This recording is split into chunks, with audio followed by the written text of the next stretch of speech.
Documents obtained by CTV News are laying out just how much green there is in cannabis. Millions in revenue is brought in from just one dispensary society in a single year. As CTV's John Woodward explains, the city of Vancouver says that money should go to pay for 420 costs. The 420 event in April attracted a huge crowd, hundreds of booths, and a major debt. We need to recover our costs. Costs like policing. And now that cannabis is legal, the city of Vancouver is questioning how much of 420 is protest and how much is profit. I don't know many protests. I've seen them here at City Hall that have live broadcast opportunities for $25,000 with your company logo etched on a pillow on stage. It's not clear how much revenue the event generates, but documents obtained by CTV News give a sense of the financial picture of a society directed by one of the organizers, Dana Larson.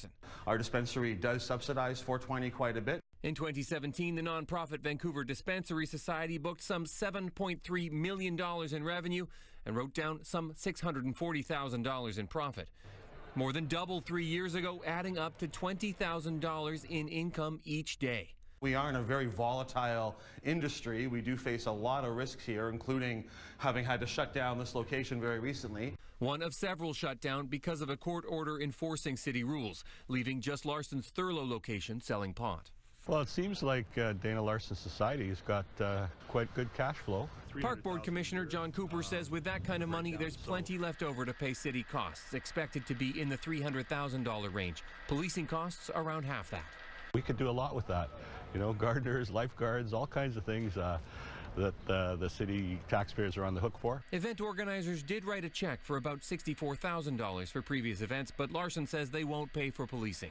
Directing all of our charity revenues from our dispensary towards an inflated policing bill is just not what we want to do. The city says if the 420 organizers don't pay up, they'll see them in court. John Woodward, CTV News, Vancouver.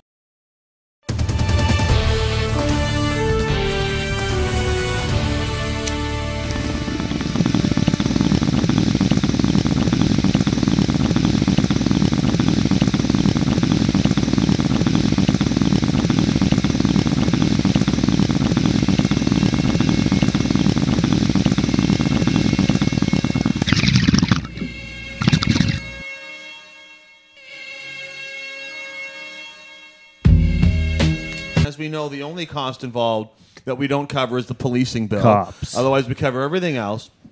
Our policing bill is easily 3 or 4 times higher than events which are way larger than ours.